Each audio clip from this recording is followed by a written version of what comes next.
Est-ce que vous croyez en Jésus-Christ, mes amis? Moi, je crois en Jésus. Je crois en Jésus, mais le Jésus de l'islam. Est-ce que vous lisez le Coran? Oui, bien évidemment. Et comment vous êtes venu à la conclusion que l'islam est la vérité? L'islam, c'est la vérité parce qu'il y a un Dieu unique. Il y a beaucoup de facteurs qui rentrent en jeu. Malheureusement, si je devais les décrire ici, ça serait assez long. Mais moi, je crois justement en l'unicité, un seul Dieu, pas fragmenté, pas d'idolâtrie. Et aussi, surtout, moi, je pense que l'argument qui est le plus important, c'est que malgré que 1400 ans sont passés, le Coran est resté inchangé. Voilà. Est-ce que tu connais l'histoire de comment le Coran a été transmis?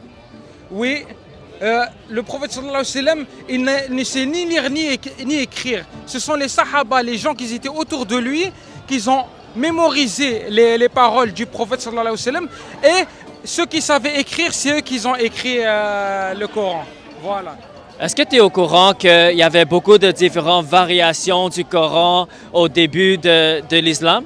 Non, même les hadiths, ils sont vérifiés. Donc moi, je dirais pas qu'il y a d'autres variations. Est-ce que tu as déjà lu le hadith Sahih al-Bukhari?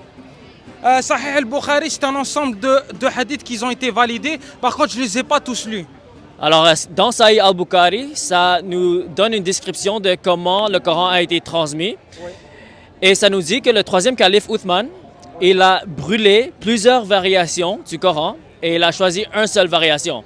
Ouais. Alors, ça nous montre qu'il y avait différentes variations du Coran. Il n'y avait pas une seule version qui n'a jamais été changée. Mais tout est vérifié dans l'islam, tout est vérifié, mon ami. Mais quand on compare avec d'autres œuvres religieuses, on compare qu'il y a eu beaucoup plus de changements d'autre part. Hein. Mais est-ce que tu es d'accord avec moi sur ça?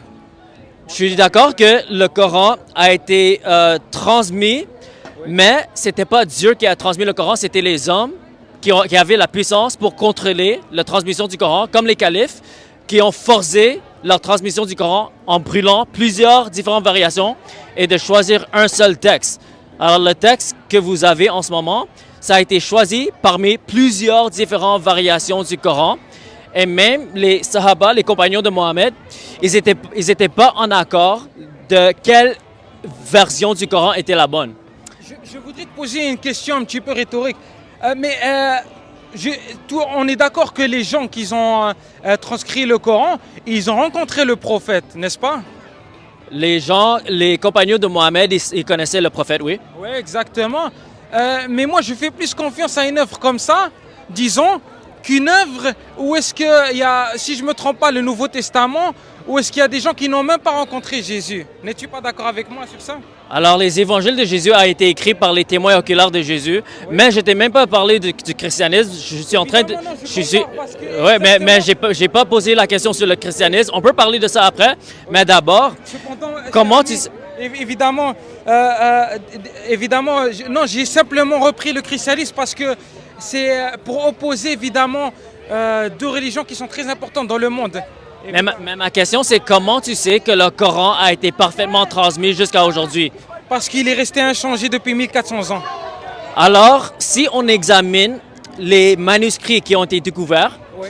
Est-ce que tu peux affirmer que tous les manuscrits peuvent être, sont tous identiques à 100%? Oui, je peux garantir qu'ils sont tous identiques et c'est pour ça que l'utilisation de l'arabe, elle est mandataire. Alors, si les variations, ou si tous les Corans sont identiques, pourquoi Uthman fallait brûler plusieurs différentes variations et choisir une seule variation?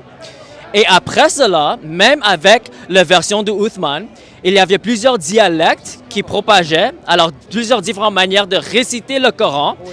Et il fallait que les leaders de l'islam imposent une restriction sur plusieurs dialectes et ils ont choisi 7 à 10 dialectes.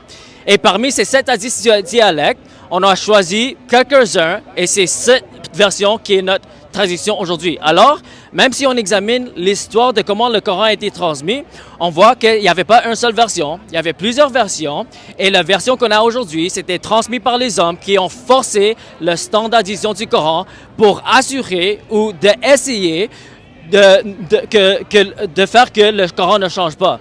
Mais malheureusement, mon ami, quand on examine les manuscrits du Coran, on voit plusieurs différentes variations et ça nous prouve que le Coran n'a pas été parfaitement préservé aujourd'hui, mon ami. D'accord, mais aujourd'hui on est d'accord pour dire qu'il n'y a pas beaucoup de variations du Coran, n'est-ce pas? Et la récitation elle est très importante parce que dans l'arabe, lorsqu'on lit le Coran, certains huruf, certaines lettres, elles doivent être liées d'une certaine façon pour prodiguer un certain sens. Ça, je pense que tu es au courant, évidemment. Oui. Il ne peut pas y avoir beaucoup de variations, ni dans le dialecte, ni dans la langue. Mais est-ce que tu es d'accord que dans l'histoire du Coran, il y avait beaucoup de différents dialectes et il fallait que les puissances politiques de l'islam ils ont imposé des restrictions et ils ont puni les personnes qui ont utilisé différentes variations ou différents dialectes. Alors ça nous montre que la transmission a été forcée par les hommes et non par Dieu. Alors c'était pas une transmission divine, mon ami. Et même avec les transmissions forcées par les hommes, ça n'a pas parfaitement préservé le Coran parce que si on examine certains manuscrits, on peut voir qu'il y avait plusieurs différentes variations du Coran qui a été découvert, mon ami. De votre position, évidemment que pour vous, ça semble sensé et rationnel. Cependant, je diffère et malheureusement, j'aurais bien voulu vous parler si c'était le jour. Cependant, c'est la nuit et je dois mettre fin à la discussion, évidemment. Alors, il faut défendre l'islam, mon ami. Il faut le défendre. Et évidemment, cependant, ce soir, dans le contexte où est-ce qu'on est, c'est un petit peu compliqué de le faire, évidemment. Surtout que je dois profiter un petit peu parce que je dois bientôt quitter. J'aimerais juste te dire, mon ami, que ta fondation pour ta foi, tu as dit que c'est la transmission du Coran. Mais la transmission du Coran ça peut être prouvé que le Coran n'a pas été préservé, même à travers tes propres sources. Même dans les hadiths. Les hadiths disent qu'il y avait plusieurs variations, mon ami. Nous pouvons différer sur ça, mais si je te recroise... Mais mon ami, c'est dans les hadiths, mon ami. C'est pas moi qui l'ai invité, c'est dans tes propres sources, mon ami.